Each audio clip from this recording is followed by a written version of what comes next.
way, I think, to prevent journalists to keep doing criticism against Bolsonaro. Since he got elected, for example, and he got elected on the end of October 2018, he made 99 attacks against the Brazilian press, and mostly against Folha de São Paulo, which is a very big newspaper in Brazil, and also TV Globo, Rede Globo, which is the most traditional media that we have in Brazil. Of course, traditional media, which is kind of funny what's happening in Brazil, because if I was doing this talk in 2018, I would probably do lots of criticism against traditional media, because they have their interests, it's a monopoly. Some families own traditional media in Brazil, but now I'm defending their work every day, because they're doing journalism. After all, they're reporting about the government. They're just not.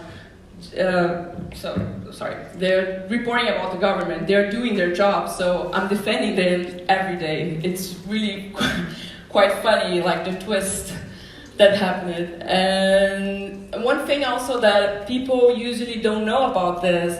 So Bolsonaro doesn't rely on traditional media. So he doesn't give interviews, he just gives interviews to media that are openly supporter of his government. So what he does, if you want to hear about what he has to say about his government, he does live feeds on Facebook every Friday, where he talks with no filters for their supporters and the Brazilian nation. Also is where he criticizes journalists and where he incites people actually to go after journalists.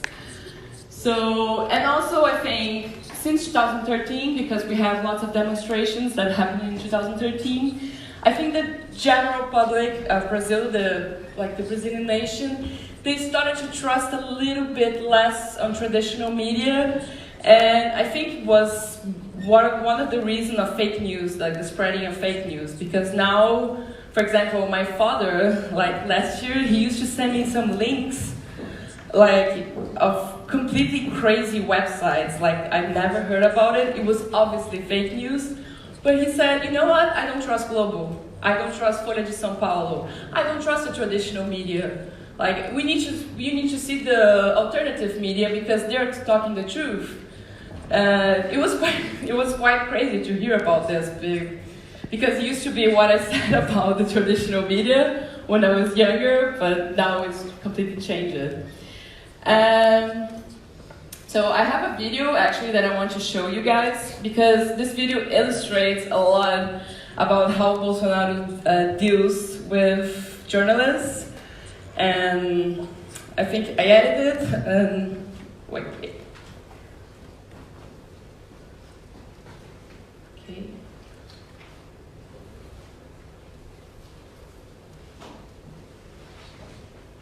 Sorry.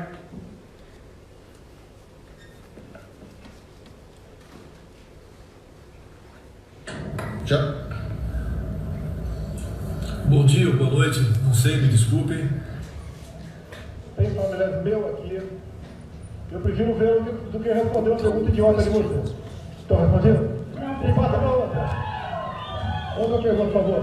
Vamos falar de Brasil e de Goiás. Mas já sei qual é a tua pergunta. Para entender por que o senhor não gostaria de responder sobre esse assunto. Outra pergunta, mais nada, obrigado.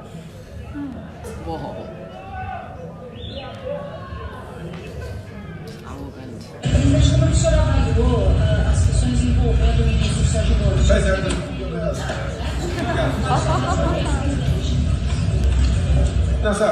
Presidente, se é para continuar a pergunta desse padrão, vai acabar a entrevista.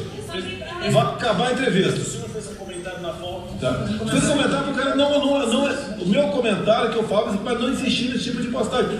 Centenas. Tchau, presidente. Outra pergunta aí. Outra pergunta, aprendeu a Folha de São Paulo? Primeiro, você da Folha de São Paulo tem que entrar de novo numa faculdade que presta e fazer um bom jornalismo. Isso da Folha tem que fazer. E não contratar qualquer um para ser jornalista, para ficar semendo a discórdia e ouvindo perguntando besteira por aí, publicando coisas nojentas. Eu sou uma pessoa do diálogo, para ter certeza disso. Tanto é que me declaro aqui, estou apaixonado por você. Tá vendo? Um dia, parabéns, a Folha agora contratou uma pessoa que sabe fazer perguntas. Parabéns. Tudo.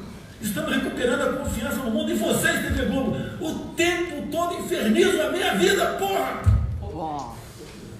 Onde vocês querem chegar, eu sei. Vocês não têm vergonha na cara. Essa patifaria 24 horas por dia contra a minha pessoa. Agora a Marielle Franco quer empurrar para cima de mim. Quem vocês pensam que são? Eu sei quem vocês são. Vocês são canalhas, patifes. Não são patriotas, não pensam no Brasil. TV Globo, vocês tiveram acesso a um processo que segue em segredo de justiça, né? Vocês têm que ser investigados tocante a isso. Classy, right? So this last videos, like this excerpt, is from his live feed that he actually criticized a lot TV Globo because his family has some connections with the murdering of Marielle Franco. She got murdered last year. So then he was in Saudi Arabia and he recorded this live feed just saying everything. So I think that's it.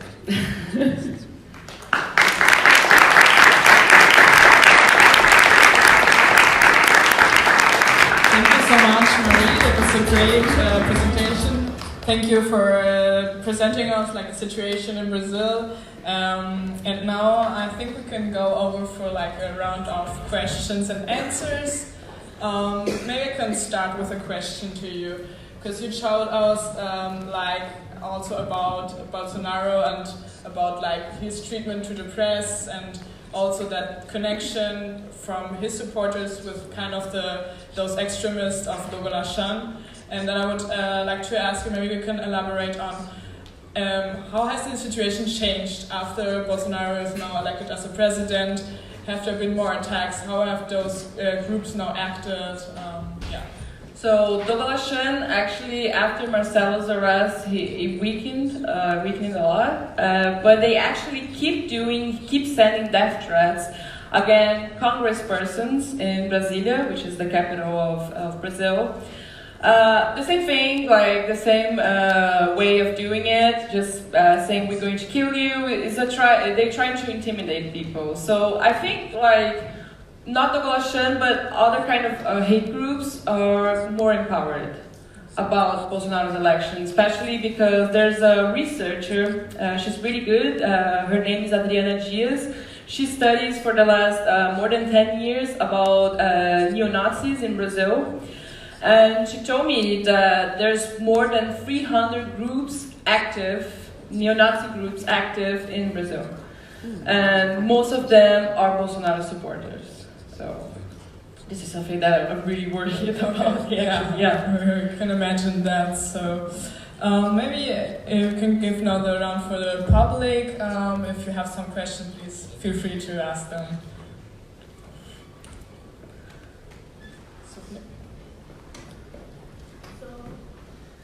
Thank you.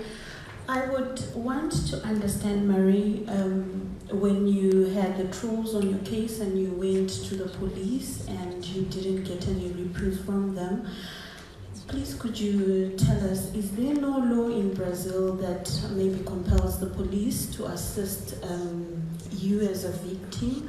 And maybe on a follow-up to your case, to date, nothing has been done. They haven't found any lead or anything. Maybe just a bit of clarity on that. There's actually very good laws against cybercrimes in Brazil. That's the thing about Brazil. We have very good written laws, but law enforcement and the justice system doesn't work. Like it's not helpful at all. This kind of situation. So no, they never did a kind of follow-up. Because what they said to me is like, okay, so this group, it operates on darknet, and before on surfacenet they told me kind of the same thing. Because they're anonymous, we can track them, so we can actually follow up. So I never got a call for them. I filed a report, of course. I'm waiting until this day to see if they're doing something, but no. So the police is something that I never counted on. If it was actually like physical threats, or like if I knew who was the person that actually was threatening me, I think, yeah, the police will be like, they will act different, of course, because you have somebody that you have proof, you have somebody that actually you can go after.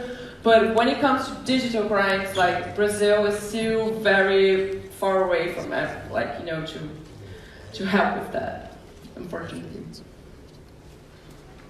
Yes.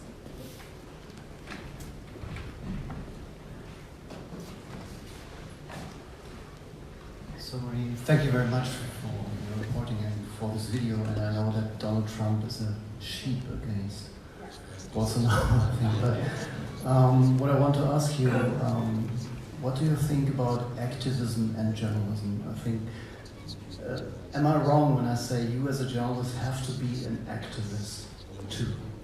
Or do you think that activism is okay in journalism to do something against these structures?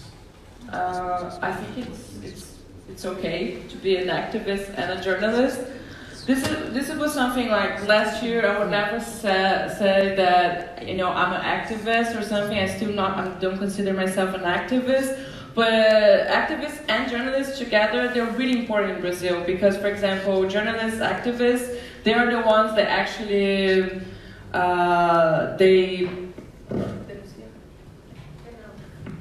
they're not sorry. But they, for example, activists, journalists, they actually denounce police crimes against black people in Brazil. So we still count a lot with this. So I don't know. I'm not an activist, but if it's necessary, like against this type of people, I think so. Yeah.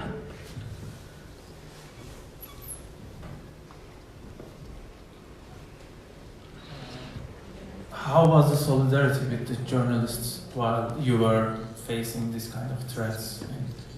Sorry, I didn't get the beginning of the question. How was the solidarity between journalists while you were facing threats, that kind of things?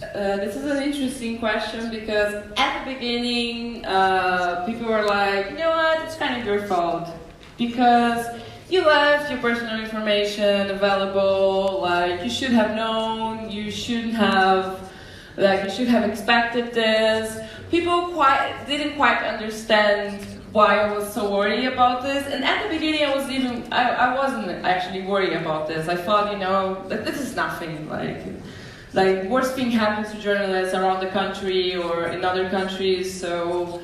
But then, like, after I did this training, other colleagues from different media outlets, they came to me and said, you know what, like, I thought it wasn't that serious, but actually it's really important what you did. Because after the school shooting that happened this year on March, I think people actually saw, like, who we were dealing with. So, yeah, it was more, to have more solidarity about this point of this thing. Cảm ơn các bạn nha, bây giờ tôi sẽ dừng. So some more questions of you?